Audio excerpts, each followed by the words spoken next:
Bienvenue sur Géopolitis. Vous prendrez bien un café avec du sucre ou alors une petite carafe de limonade, mais sans alcool. En tout cas, si vous avez soif de connaissances, sachez que tous ces mots, café, carafe, limonade ou alcool, tous sont des mots d'origine arabe. Ces mots, ce sont autant d'apports à l'Occident en provenance de cette brillante civilisation arabo-islamique, cette civilisation qui a transmis, inventé et magnifié tant de disciplines entre, disons, le 8e et le 13e siècle. Mais il n'y a pas que les mots, il y a les mathématiques, le calcul, nos chiffres arabes, il y a l'astronomie, la chimie, la médecine, la philosophie et la géographie. Géopolitis, qui existait peut-être déjà autour de l'an 1000, décrypte ce que l'Occident doit à l'Orient. Prenez le Coran. 750 versets, soit à peu près un huitième du livre saint, exhortent les croyants à étudier la nature et, je cite, à faire de l'acquisition du savoir un élément de la vie de la communauté. Mahomet, le prophète Mahomet, a vécu, on le sait, de 610 à 632. Après lui, ce furent 6 siècles de réel épanouissement intellectuel, scientifique et culturel, car après de grandes conquêtes territoriales, la civilisation arabo-musulmane s'est développée dans une phase de prospérité matérielle et intellectuelle extraordinaire.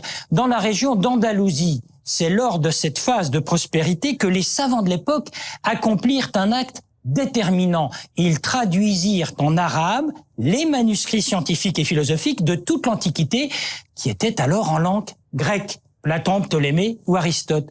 Ce fut aussi le cas à Cordoue, alors l'émirat de Cordoue, l'un des plus grands foyers de transmission à l'Occident de la pensée gréco-arabe avec un retentissement culturel qui est resté dans l'histoire. C'est à Cordoue, par exemple, lors d'une mission secrète, qu'un certain Gerbert d'Aurillac, un moine, a découvert l'origine de la numérotation de 1 à 9. C'était en l'an 999. Cordoue était alors en rivalité avec Le Caire où déjà s'était créée une formidable bibliothèque, 1 600 000 volumes ou chapitres, comme on disait à l'époque, ce qui démontrait la passion de la civilisation pour le livre et pour la traduction du texte ancien. Et si l'on va vers l'Est, vers Bagdad, on apprend qu'à l'époque, des bibliothèques publiques, on en comptait alors une bonne centaine dans la ville. Bagdad, le califat de Bagdad, où les califes faisaient figure, disons, de despotes éclairés. C'était le temps des 1001 nuits. Alors, asseyez-vous sur le sofa ou dans l'alcôve, venez jouer aux échecs sur le satin du divan, rien que des mots qui nous viennent de Bagdad, du Caire ou de Samarcande.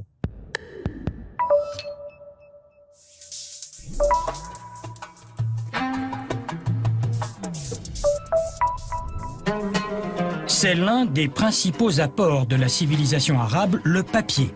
En 712, les Arabes conquièrent Samarcande, ville de l'actuel Ouzbékistan, en Asie centrale. C'est là que l'on va maîtriser l'art de battre le lin de manière à en faire une sorte de pâte qui progressivement va remplacer le velin et le parchemin. En 794, on installe une première manufacture de papier à Bagdad. Parallèlement, la civilisation arabe développe toute une technique d'illustration et d'enluminure. On traite d'abord des ouvrages de médecine, de zoologie et d'astrologie. Le Coran, bientôt, fera l'objet d'enluminures remarquables. La tradition veut que l'écriture soit un don de Dieu. Dès lors, recopier le Coran, c'est entrer en contact avec le divin.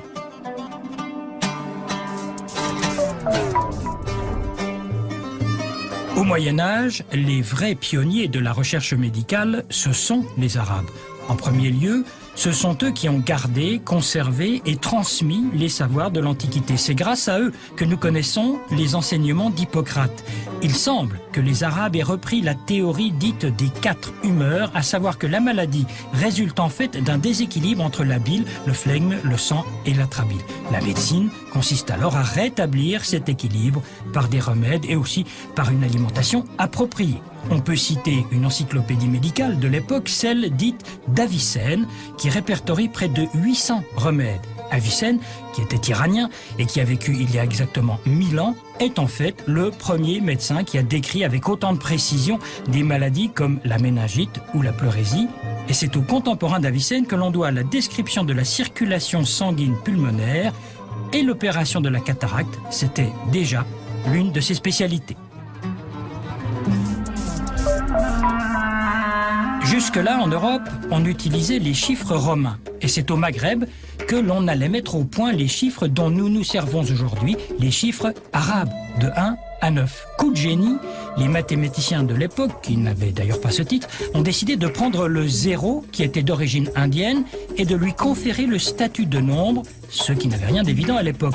Tout le calcul devenait simple, avec non seulement les chiffres, mais les positions des nombres dans un ordre défini, les unités, les dizaines, les centaines, les milliers, etc. Du coup, on rendait quasi immédiate la possibilité de faire les 4 opérations de base du calcul.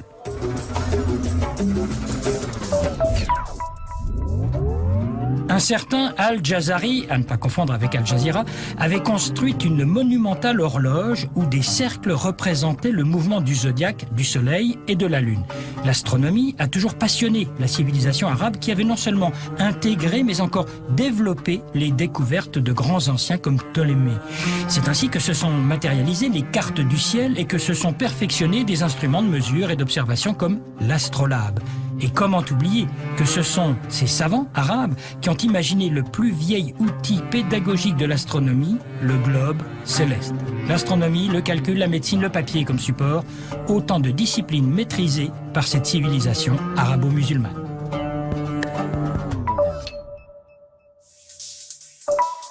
Encore une information, dans le reportage, on parlait d'Avicenne, le grand médecin, qui était aussi philosophe d'ailleurs. Eh bien, renseignement pris, on s'est aperçu que son enseignement a été dispensé à la Sorbonne continuellement entre le 11e et le 17e siècle. Bravo. L'invité de Géopolitis, Alain Bittard, qui est l'animateur de la librairie arabe L'Olivier, ici à Genève, puis vous avez été associé aussi à l'édition arabe du Monde diplomatique. On a l'impression qu'on découvre la Lune. Tout d'un coup, là, on se rend compte de tout ce que cette civilisation nous a apporté, je dis nous, à l'Occident. Comment vous expliquez cet oubli, si j'ose dire? Je l'expliquerai par les vagues qui se suivent. Disons, on a eu, avant l'Andalousie, on a eu la Mésopotamie. Et on oublie aujourd'hui aussi qu'en Mésopotamie, Bagdad avait 1 million d'habitants à l'époque où la plus grande ville européenne en avait 50 000. Disons, les Arabes, à mon avis, n'ont pas apporté eux-mêmes, disons... Ils ont transmis, je crois. Ils ont transmis. Ouais. Disons, au moment où le nord de la Méditerranée... l'Empire romain s'est disloqué sous les attaques des barbares, etc. Les Arabes évoluaient à travers les cultures précédentes. Les Romains, la culture grecque, la byzantin, mésopotamien, hébreu, et, disons, sont arrivés en Andalousie. Et en Andalousie, je dirais, ce n'est pas forcément les Arabes tout seuls qui ont fait ça. Disons, c'était... l'ouverture, le passage entre les différentes cultures, la tolérance, si on veut, disons au niveau des idées, qui a fait. Et puis, il y a eu un repli. Il y a eu un repli. Qui était dû à quoi, ce repli? Le repli a été dû au moment où les puissances, je dirais, d'Occident, le catholicisme s'unifiait et les Arabes se divisaient à ce moment-là, et il y a eu une sorte de d'éclatement de ces empires successifs. On sait que toute hégémonie se termine. Aussi tout à fait, hein. Tout à fait. Il y a eu l'empire, il y a eu la Grèce, il y a eu Rome. Mais je reviens à ma toute première question. On sait qu'il y a tout cet acquis. Pourquoi, de nos jours, en 2011, on fait semblant de le redécouvrir? Alors, si vous me posez la question en 2011, je vais y venir en passant par, disons, il y a eu des échanges très importants avec le monde arabe, avec l'islam, au moment où les commerçants les commerçants anglais, français, allaient à la découverte de ce monde et allaient jusqu'en Inde. Et là, il y avait des échanges et il y avait une sorte de respect. Mais je crois qu'il y a eu fondamentalement une sorte d'opposition au niveau des religions. De la même façon qu'on a connu à un moment donné des affrontements mais terriblement sanglants entre les protestants et les catholiques, disons, l'islam se retrouvait rejeté, disons, et le monde arabe aussi, et il s'est replié aussi de lui-même. On voulait quoi? Gommer le côté culturel de l'islam et garder le côté religieux pour s'en servir comme on voulait? C'est un petit peu ça votre interprétation?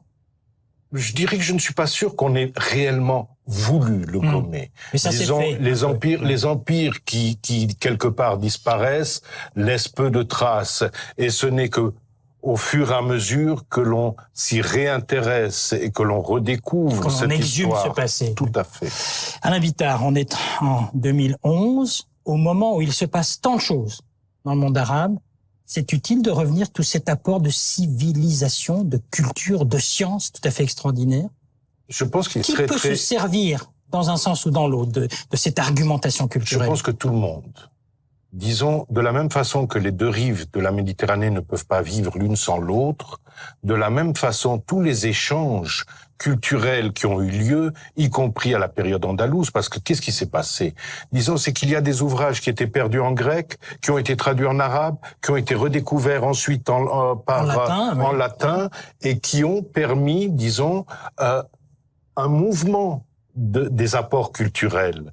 Et de la même façon, aujourd'hui, avec la montée de la Chine, avec la montée d'autres pays, on va avoir d'autres bouleversements qui vont se passer au niveau culturel. Je ne crois pas que ce soit statique. Alors ça veut dire qu'en gros, il n'y aurait heureusement pas de choc de civilisation, mais simplement une juxtaposition, et puis chacun se complète? C'est heureux, ça, finalement. Écoutez, moi, je crois que le choc des civilisations Dieu sait qu'on en a parlé depuis 10 ans. Hein. Tout à fait, fait partie d'un certain choix politique, disons, de rapports que nous avons.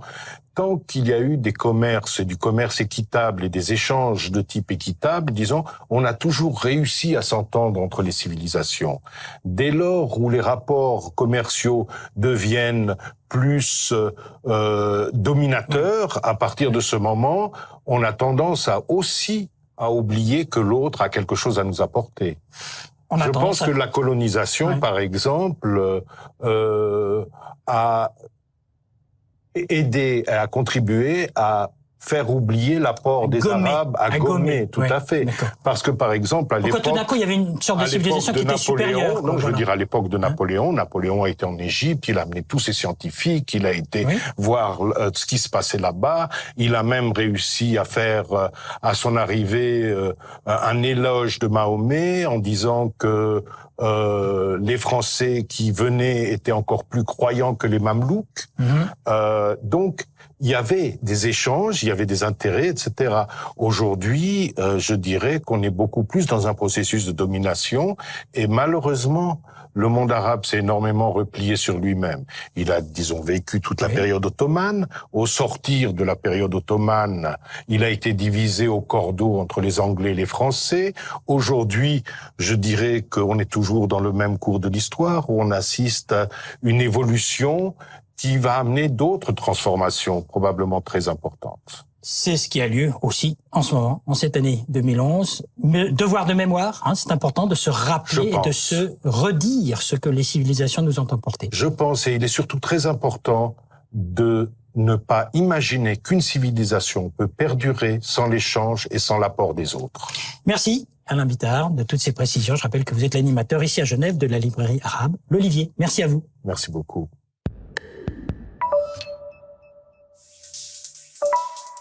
Et si l'on parlait une minute des chrétiens d'Orient et de tout ce que ces chrétiens-là ont apporté à ces pays qui sont les leurs et depuis si longtemps, à un moment de l'histoire où les massacres et les brimades de chrétiens se multiplient en Irak, en Égypte, en Turquie et ailleurs, on entend parfois des propos du genre « ils n'ont qu'à partir ou à rentrer en Occident ». C'est une affirmation hâtive, erronée, gratuite et pour tout dire insultante. Les chrétiens d'Orient sont chez eux en Orient. Il y a des siècles qui existent et coexistent en Orient, les églises syriaques, byzantines, maronites, chaldéennes, melkites ou coptes. Et ce sont ces chrétiens qui ont apporté au monde arabe tant de plus-value en termes de vision politique, de rêve de démocratie, et c'est un fait de définition d'un monde arabe unifié. Une contribution historique souvent passée sous silence. Oublier l'apport des chrétiens d'Orient à l'Orient, c'est aussi coupable que de mésestimer ce que l'Occident doit à l'Orient.